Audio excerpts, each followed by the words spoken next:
The morning Evelyn Hargrove destroyed my $300,000 Lamborghini, I was 2 states away visiting my sister. I came home to a garage that looked like a war zone, windshield spiderwebbed into 1,000 shards, hood cratered like a meteor strike, side panels punched in, mirrors dangling by wires, tires slashed, and the iconic bull emblem ripped clean off the grille.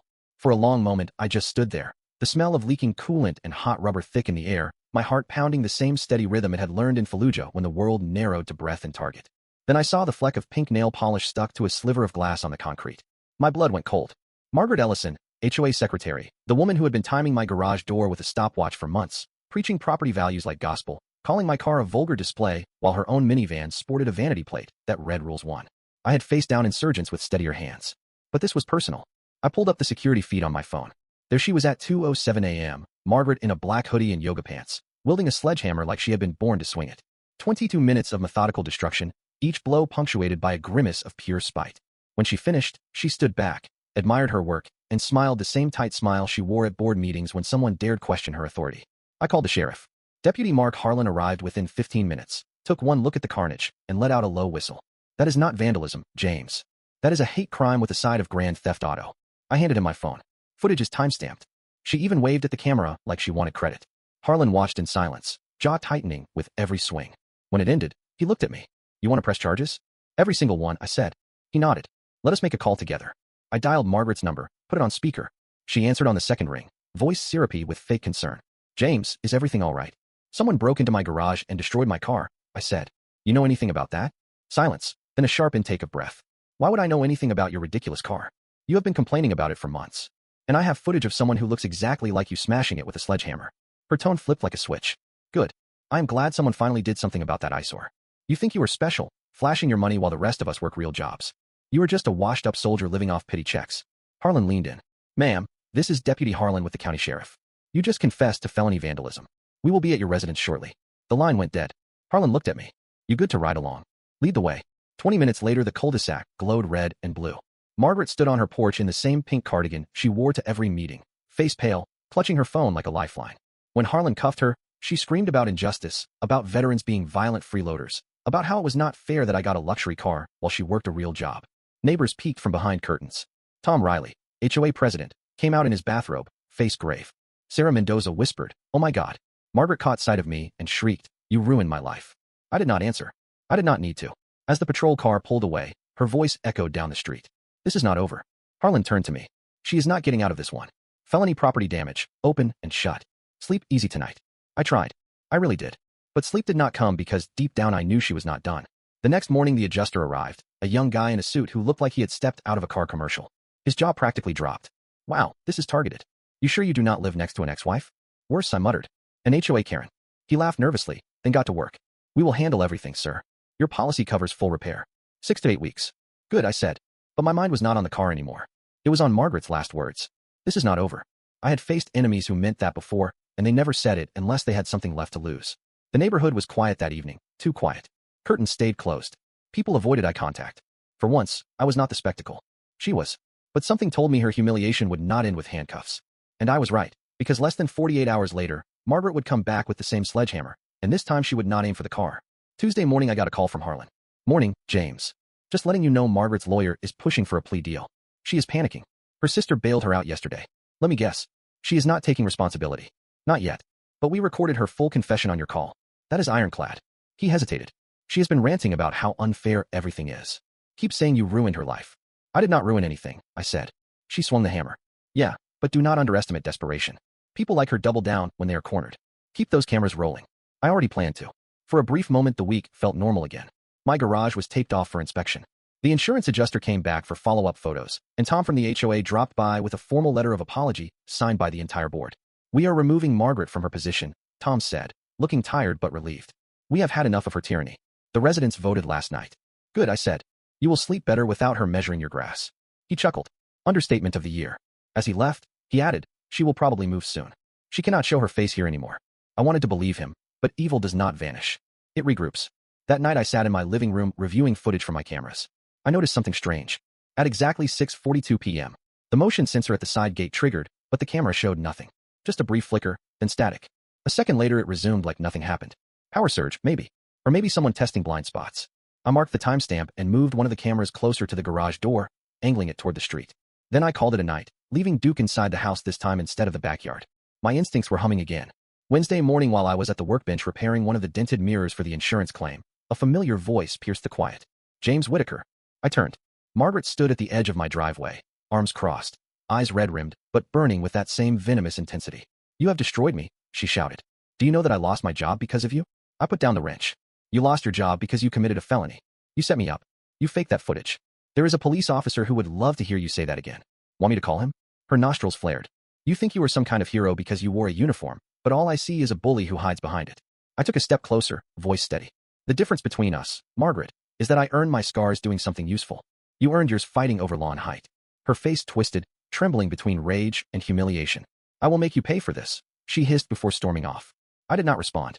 The camera on my porch had caught every second. That evening I reviewed the footage again because with people like Margaret, confrontation was always a prelude to escalation. The video showed her marching toward my house, screaming, then storming away. But at the very end of the clip, just before the timestamp rolled to black, I noticed something chilling. She had dropped something. Zooming in, I saw it glinting faintly under the streetlight, a key. I retrieved it later using gloves. It was a simple metal key with a sticker labeled garage. My stomach sank. Margaret had a copy of my garage key. The HOA had required me to provide a spare for emergency access last year when they standardized security codes. I had given it to the board in good faith, probably through Margaret. I locked every entry point in my house and called Harlan again. You were telling me she might still have access to your property? He said, tone sharp. She had a key in her hand yesterday. Dropped it during another confrontation. Jesus. Okay, keep your doors locked. We will send a patrol through the neighborhood tonight, just to be safe. I thanked him, but I already knew the truth. A patrol car might deter criminals, but it would not stop someone fueled by obsession. At 11:43 p.m., Duke started barking. Low, urgent, protective. I muted the TV, heart pounding. My phone buzzed, a notification from the garage camera. Motion detected. The live feed flickered on. The view was grainy under the security light, but clear enough to see Margaret standing in the middle of my driveway again, holding the same damn sledgehammer. She was not looking at the car this time. She was looking at my house. I called 911 instantly. This is James Whitaker. The woman who vandalized my car is back. She is armed. She is trying to break in. While I stayed on the line, she lifted the hammer and started shouting into the night. You ruined my life, you bastard. I will finish what I started. The dispatcher's voice remained calm. Units are en route. Stay inside. Do not engage. But she was already charging. The hammer slammed into my front door with a deafening crack. Duke barked like a thunderstorm. The second swing never landed. I opened the door halfway, just enough to meet her momentum. Years of combat training took over. I sidestepped, grabbed her wrist, twisted, and used her own strength to pull her forward. The hammer flew from her hands, clattering against the concrete.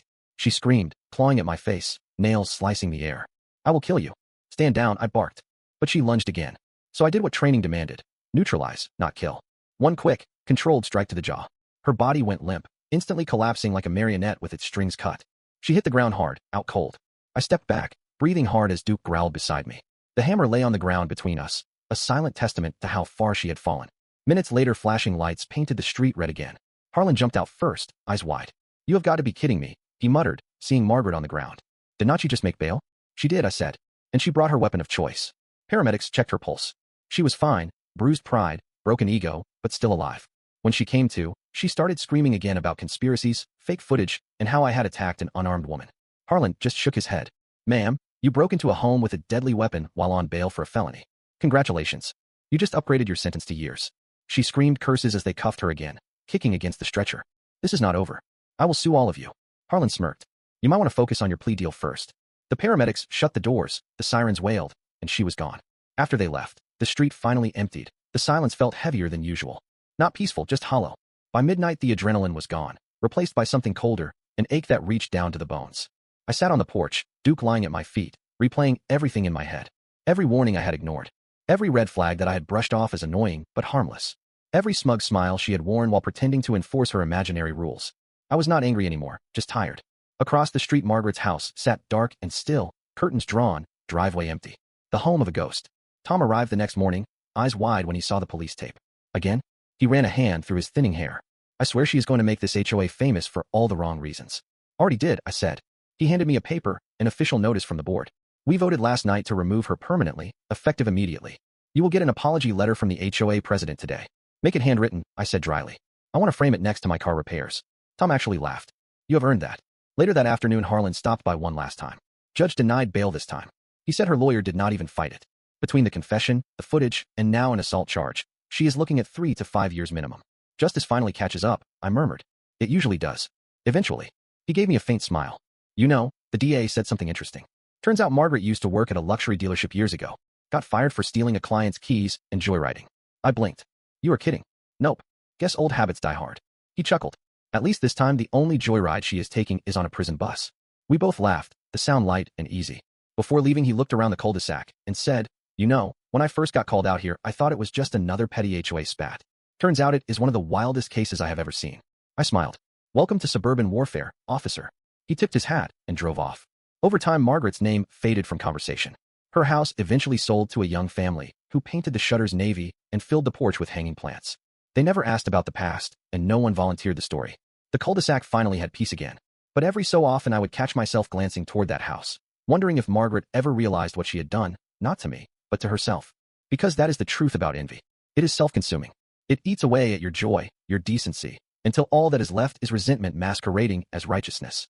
Margaret's life had become her own punishment long before the handcuffs. The moment she decided someone else's success was an insult to her existence, she had already lost.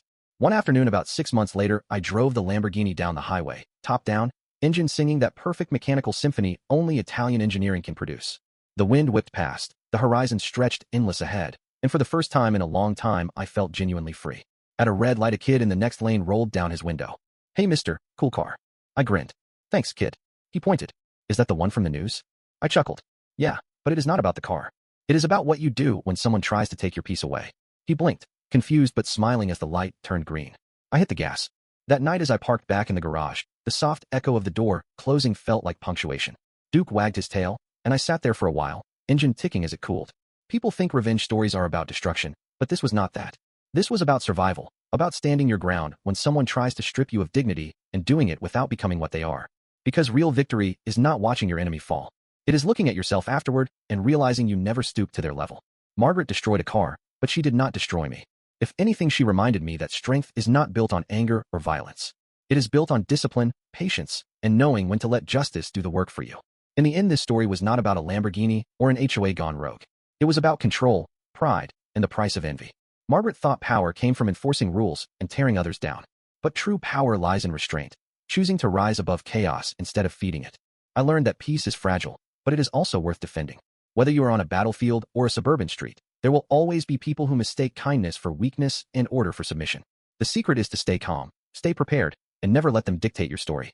If life puts a Margaret in your path, do not let her drag you into her storm. Stand firm, protect your peace, and let her drown in her own thunder. Because at the end of the day, justice does not need to be loud. It just needs to be patient. Now I want to hear from you.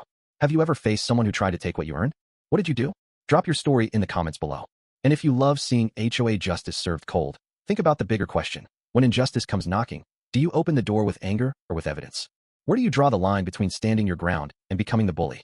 Share your thoughts. I read every one.